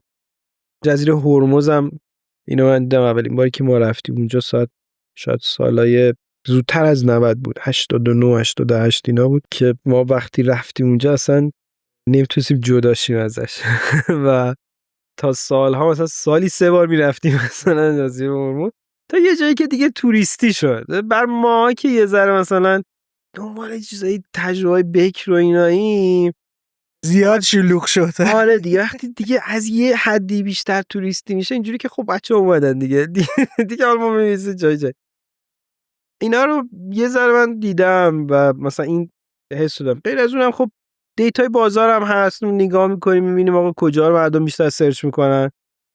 خب مشخصا پارسال که ما شروع کردیم، دقیقا یه سال پیش بود شروع کردیم دیگه، دقیقا دیدیم که گیلان و بوشهر داغ‌ترین مقاصد گردشگری کشورن. الان هم همین جوریه، بیشترین رشد رو دارن، بیشترین تقاضا رو دارن، کمترین عرضه رو دارن. خیلی چیزا هنوز توشون دیولپ نشده. اونایی که سفر بیشتر رفتن میتونن مقایسه بکنن. مثلا جاده ها، خیلی از جاده ها همین جاده روستایی هن. این جاده همین هتل گیلاریای ما خیلی هم میرن، اصلا آخرش به پیام میدن نیما این لوکیشنه تو نقشه درست خورده، ما الان یه نیم ساعت از تو روستا داریم رد میشیم. بعضی اوقات هم از یه جایی بهشون آدرس میده که یه ذره مثلا راهی پرتری و اینا خیلی خیلی جا و پتانسیل دارن که رشد بکنن. یعنی اصلا 1/10 رشدشون هم نکردن این چیزی که من میبینم. غیر از این که حالا کجاها چیز دارن پتانسیل دارن، چون خوشبختانه ما کشوری داریم همه جاش پتانسیل گردشگری داره، خیلی فوق العاده است. غیر از این حالا ما یک مسیرایی هم بر خودمون در نظر میگیریم، به لوجستیکش فکر میکنیم، به رفت آمدش فکر میکنیم، به جابجایی نیروها بین اینا فکر میکنیم. یه ترجیحات اینجوری هم توش داریم. بر من نکته جالب اینه که تو از تجربیات شخصی خودت، چون آدمی بودی و احتمالا هنوز هستی که سفر زیاد داری میری، سفرها از اون جنس کرم داری که بری مشاهده کنی، مکاشفه کنی، ببینی چه اتفاقاتی داره میفته، اونا رو اووردی، حالا داری از داده هایی که میتونی به دست بیاری با تحقیقات، با مونیتورینگ کنار هم قرار دادی و لوکیشن ها رو داری انتخاب میکنی و روشون پیش میری. آیا این جنسی هم بوده که بری سمت این که یک رفتار جدیدی، روش جدیدی، یک تجربه جدیدی از صفر دیزاین کنی؟ یعنی بدون اینکه هیچ داشته‌ای داشته باشی، داده اولیه‌ای داشته باشی، این مدلی به مسئله نگاه کنی؟ نمیدونم اصلا. میدونی مثلا کاملا انتزاعیه دیگه. مثلا یه لوکیشن خیلی خاصی، یک فضای خیلی خاصی، چه میدونم مثلا اطراف تبریز وجود داره، گذری رد میشدی، یعنی سفرم حتی نکردی بری، و الان این ذهنیت رو داشته باشی بریم سمت این که اونجا کاری کنیم که آدم‌ها بتونن برن اون فضا رو ببینن در گذر از اینجا برای اینکه برسن به خود تبریز. به نظر من اینا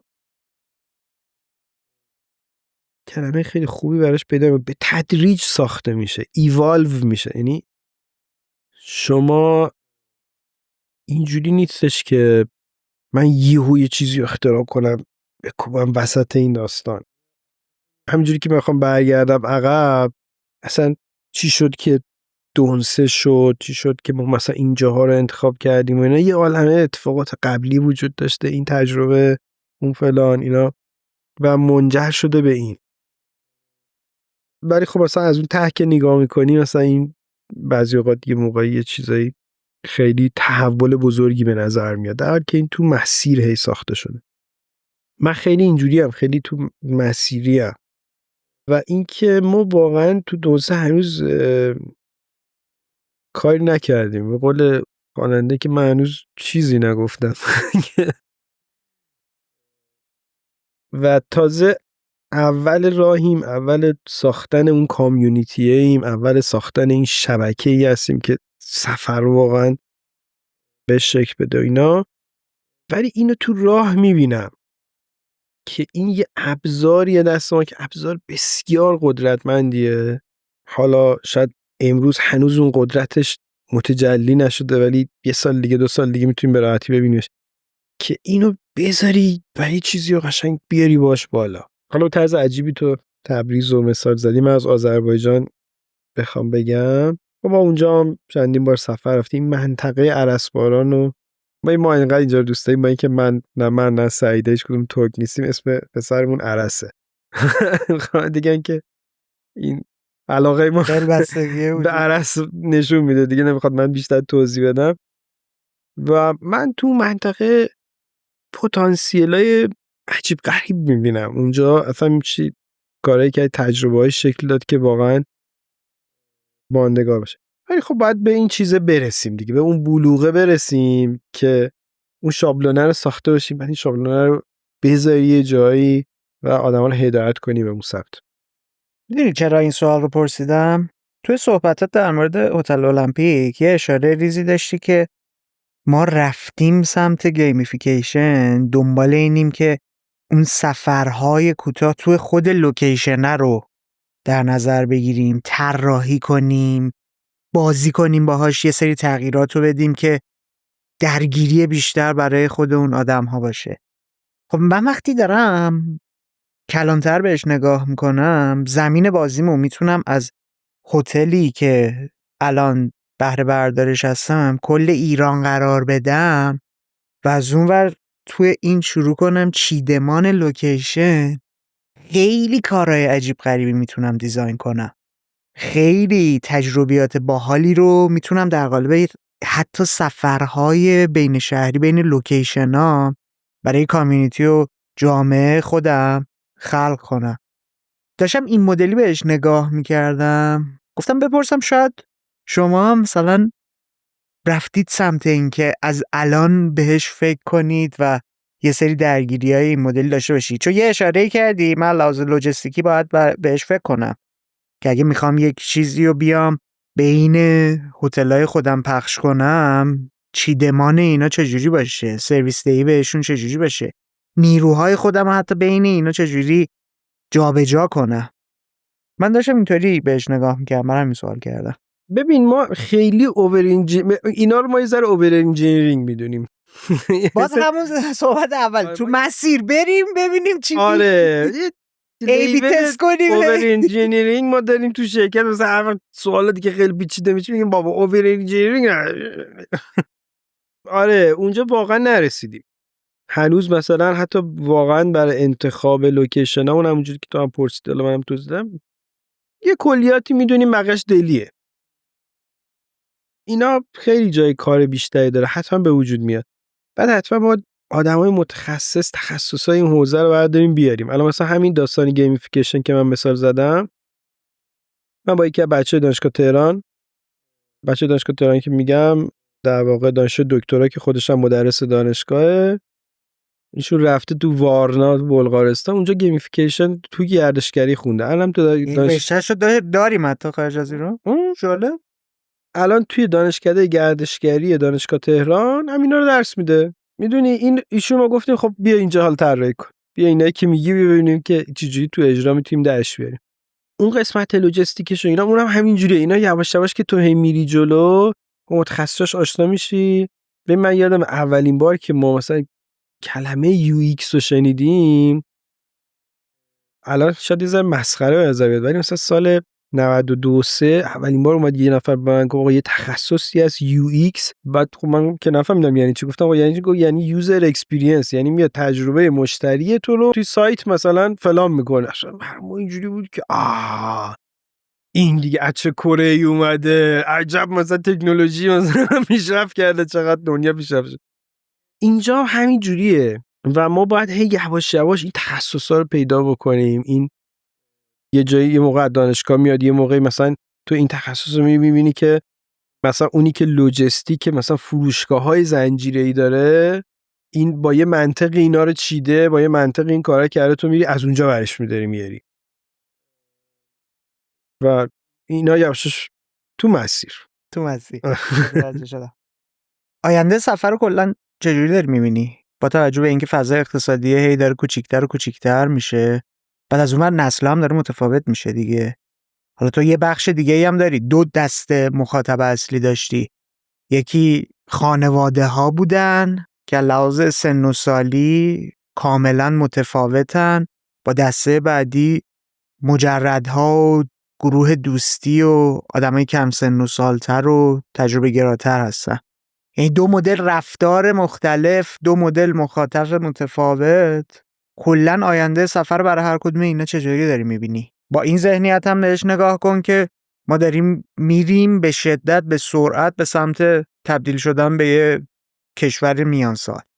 به طور کلی که من چیزی که روندی که میان ترندی که میبینم اینه که گردشگری رو به رشد، توی خانواده ها، توی مردم رو به رشد. سنم که بالاتر میره این تقاضا بیشتر میشه، قسمت بزرگتری از سبد خانواده رو اشغال میکنه. شاخص اقتصادی کشور متاسفانه این چند ساله خیلی خوب نبوده و این خب شکل‌های مختلفی رو کار ما تأثیر میذاره دیگه. مثلا اگه در کشور باز بشه، خب یه موجی از مسافر خارجی میاد. طبیعتا اگه من یه برند خوبی ساخته باشم، سرویس خوبی داده باشم، که خب اونجا بردم.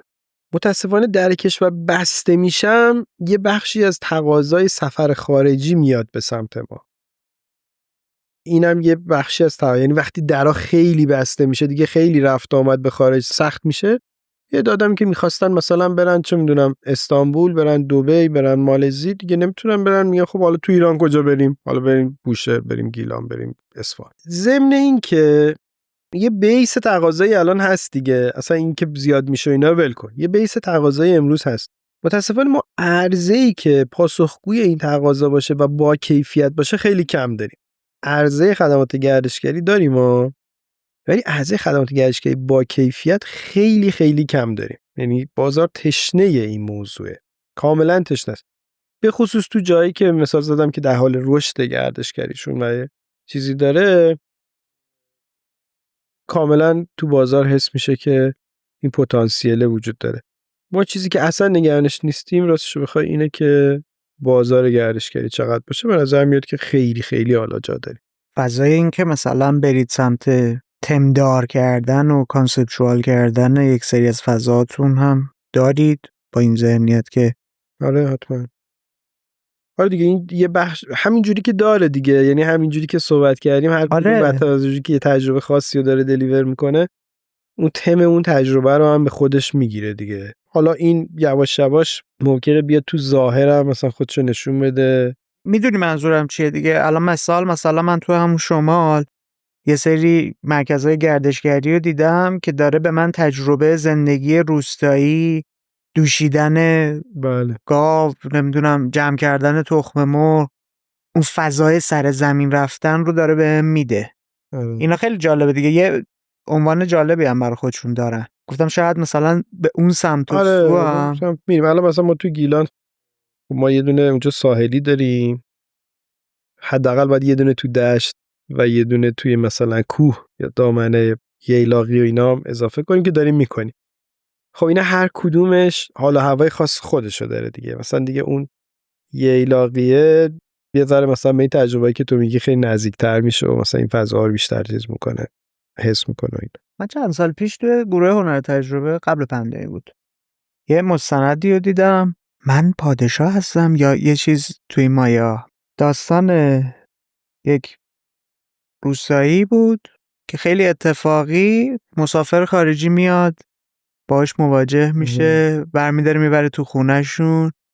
بعد اونا انقدر از اون تجربه‌ای که توی خونه روستایی اینو داشتن خوششون میاد، میرن به دوستاشون میگن. یه سال بعد یه سری از دوستای اون دوباره میان و این ایده تو ذهنش شکل میگیره که حالا که اینقدر میشه مثلا توریست بیاد، من چرا نیام یه شهر گردشگری کوچیک، یک روستایی و کلش رو ببرم سمت این که فضای تجربه کردن برای غیر ایرانی ها بشه. جوری شده بود که کلی کسب و کارهای مختلف رو دور خودش شکل داده بود و یک فضای گردشگری بزرگی در اشله مثلا یه شهر کوچیک رو به وجود آورده بود. الان داشتی به این اشاره میکردی، صحبت میکردی که ما اثری که گذاشتیم این بوده که حتی توی اون منطقه‌ای که به قول خودت تهرانی‌ها رفتن شروع کردن سرمایه‌گذاری و کار کردن، اون بافته کامل عوض شده، قیمت زمین متفاوت شده. نگرانی‌هایی از این جنس ندارید که با ورود این مسافرای جدید و خلق تجربیات مختلف فرهنگ بومی اون منطقه رو تغییر بدید؟ حتما وقتی که در واقع محل درآمد و کسب و کار آدمای یه منطقه عوض میشه، با خودش تغییر فرهنگی هم میاره. این یه چیزیه که لاجرم اتفاق میفته. ولی نگاه کنیم به چه سمت عوض میشه. خب تو وقتی مثلا میای گردشگری تجربه محور رو توی یه منطقه میبری، داری هی اون تجربه زندگی تو اون نقطه رو برجسته تر میکنی. آدما هی میگردن دنبال غذاهای خاصی که اونجا خورده میشه، رسومات خاصی که اونجا وجود داره، لباسای خاصی که اونجا پوشیده میشه و هر چی که مربوط به اون نقطه است و تو جای دیگه نیست، اینا هی بهش بها داده میشه. ضمن اینکه البته تجربه‌های ناموفق و چیز هم وجود داره. مثلا ما داریم یه نقاطی مثلا تو کردستان ایران، یه نفری برای اینکه مثلا گردشگری اونجا توسعه بده، مثلا اومده توی منطقه‌ای که حالا چیز بوده انار کاشته، انار بکنیم و انارها که در میان مثلا انارها رو بیایم آب بگیریم رو بگیریم فلان کنیم. کارش هم گرفته، شروع کردن یه منطقه‌ای که مناسب مثلا فرض کن که کشت انار رو، یعنی باغای انار رو اینا نبوده، شروع کردن انار کاشتن و این اومده مثلا اون باغداری سنتی اون منطقه رو مثلا چالش کشیده، یه جایی از بین برده، جایی آسیب زد. کار غیر اصولی هم داشتیم، کیسای اینجوری هم هست. باید سعی کنیم مثلا دوری کنیم. این اسم دونسه از دنیای سپید اومده دیگه. این سپیدیه بر ما یه تعهدی که با خودش میاره، مسئولیتی که با خودش میاره، این که مواظب باشیم. اگه یه کاری داریم میکنیم مواظب محیط اطرافمون باشیم، گند نزنیم، خرابکاری نکنیم، فلان نکنیم. ولی در مجموع من قبل از اینکه این کارا رو انقدر جدی شروع بکنیم و اینا، چند بار نشستم با فعالای محیط زیست و فعالای اجتماعی و اینا صحبت کردم. اینا به اتفاق یه چیز داشتن که روی این بودن که آقا تو بخش مختلف اقتصادی که تو کشور ما میتونه باشه، گردشگری با اختلاف بهترین بخشه. از نظر اینکه آب رو ما میتونیم حفظ بکنیم، به آمایش سرزمین کمک میکنه، به حفظ تنوع زیستی تو کشور کمک میکنه، به همه اینا کمک میکنه. حتی در قیاس با بخش کشاورزی که بی‌رویه آب ببره هندونه بکاره مثلا یه جایی که نامناسبه، یا اون اناری که مثال زدم و اینا، اگه گردشگری درست و اصولی انجام بشه، این از کشاورزی میتونه که مفیدتر باشه تو خیلی از مناطق ایران.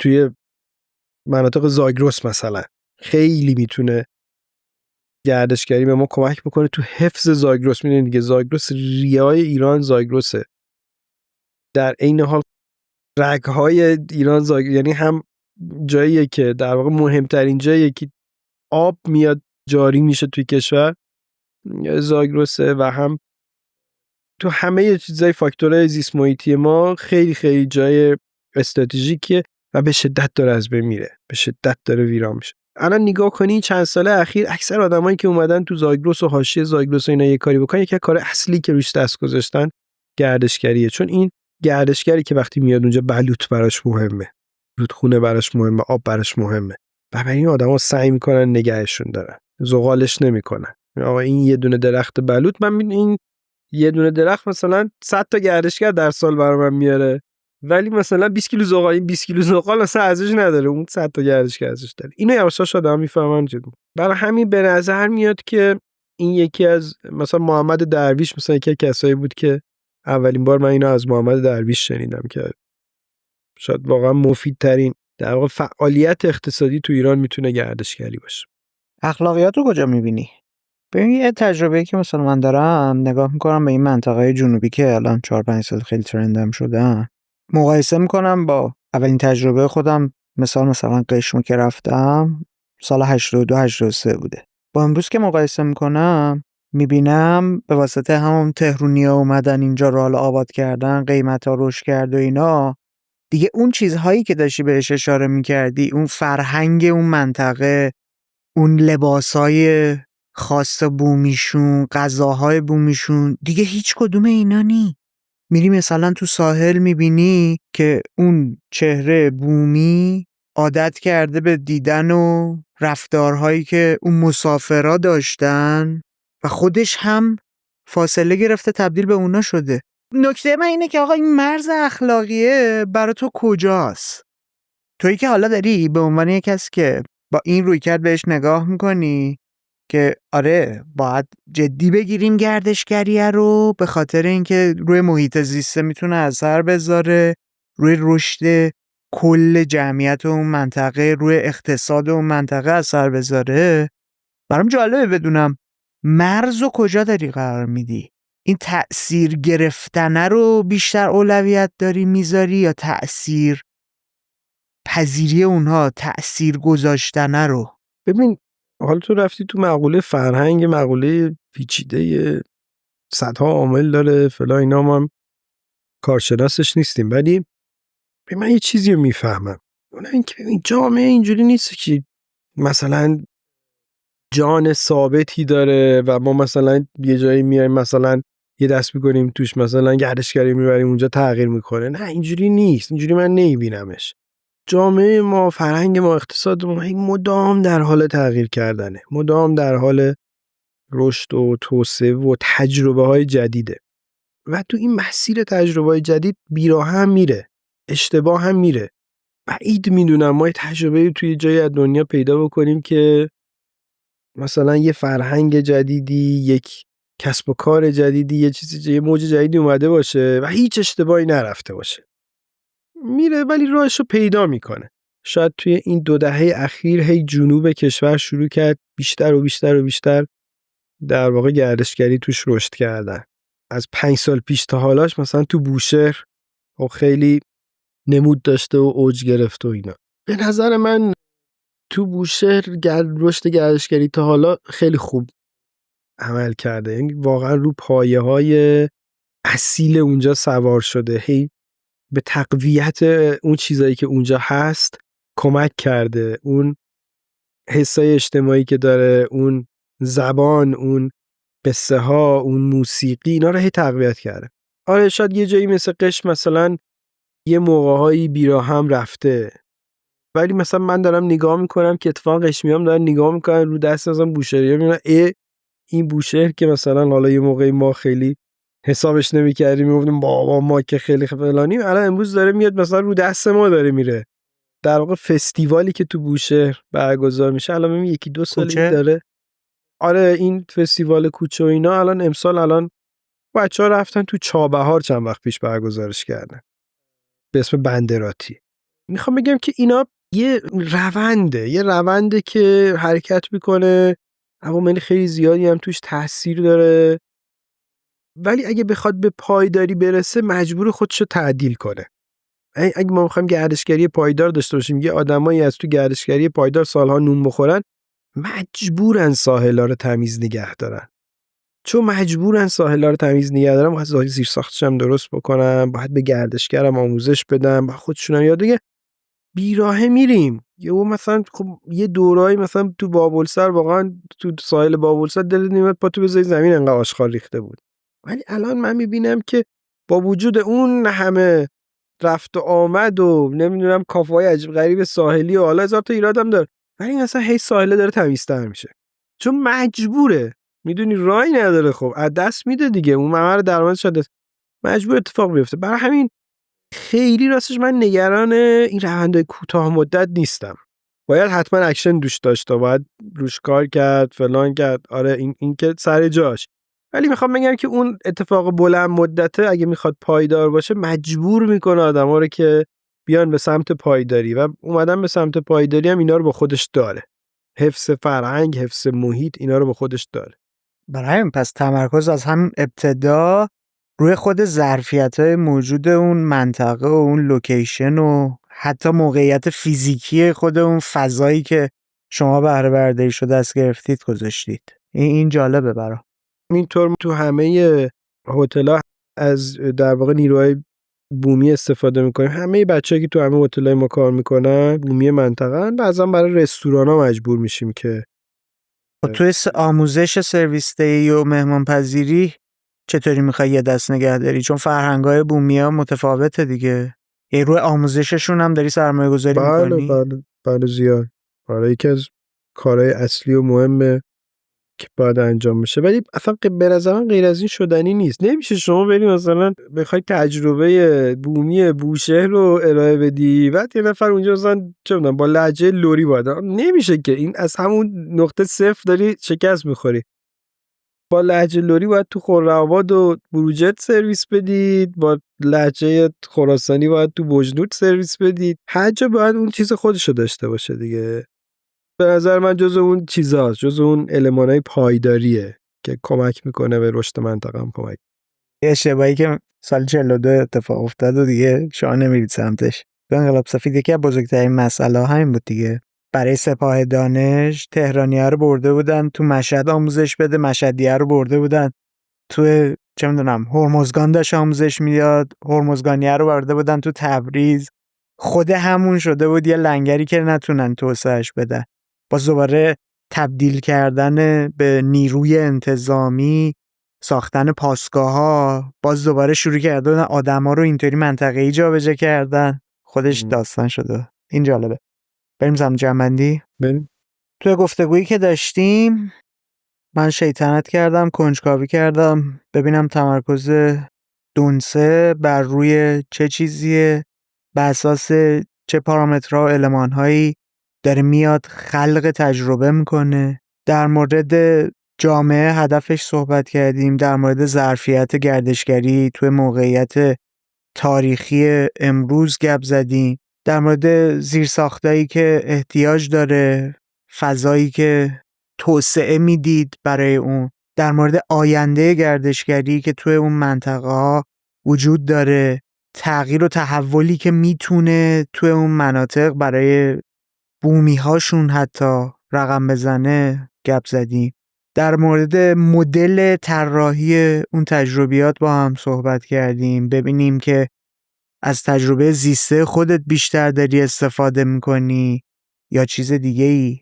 در مورد تفاوت بهره بردار توی یک سری کسب و کار زنجیره‌ای که هتلداری زنجیره‌ای صحبت کردیم، تفاوتش با اون مدل قدیمی که بری صاحب اونجا باشی. فکر میکنی چیزی از قلم افتاده بخوای در موردش صحبت کنیم یا نه؟ نمیدونم چیز خاصی به نظرم نمیاد من جز این که وقتی اینجوری میشیم صحبت میکنیم اینجوری به نظر میاد که من دارم میگم که آقا ما اینجوری میکنیم، در حالی که این یه کار تیمیه که داره خیلی به نظر من فوق‌العاده با کیفیت انجام میشه.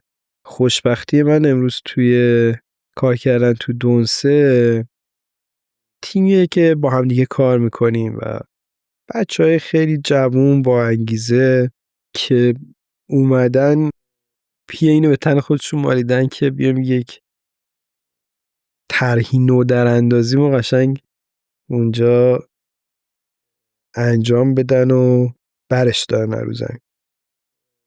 و خیلی از این حرفایی که من میزنم خب این نتایج کار این تیم هست دیگه. حالا خب اسم بردن که خیلی سخته، میتونستم کسی از قلم بندازم، ولی واقعا دوست دارم که به عنوان آخرین نکته رو همین دست بذارم که تهش من هرچی که دیدم تو کسب و کار ته داستان ساختن یه تیم خوبه. من ساختن یه تیم خوب آخرش ممکنه با پستی و بلندی و کج و راست و اینا منجر به ساختن یه سرویس خوب و بیزنس خوب. خیلی عملی. دمت گرم که به کوزی کورنر اومدی، به من که مزه داد. مرسی واقعا نیما جون. مخلصی، درشان گرم. همونطور که دارید میبینید یه کار تیمی و کلی آدم براش زحمت کشیدن. ازتون یه خواسته بیشتر نداریم. تمرکز ما در سال دوم بر روی بزرگتر کردن جامعه مخاطبمونه. ازتون کمک میخوایم ما رو به دوستانتون معرفی کنید. ما رو به کسانی که فکر میکنید دیدن یا شنیدن کوزی کورنر کمکشون میکنه تا خلاق‌تر بشن پیشنهاد بدید. مراقب خودت باش. به زودی میبینمت. Cold now.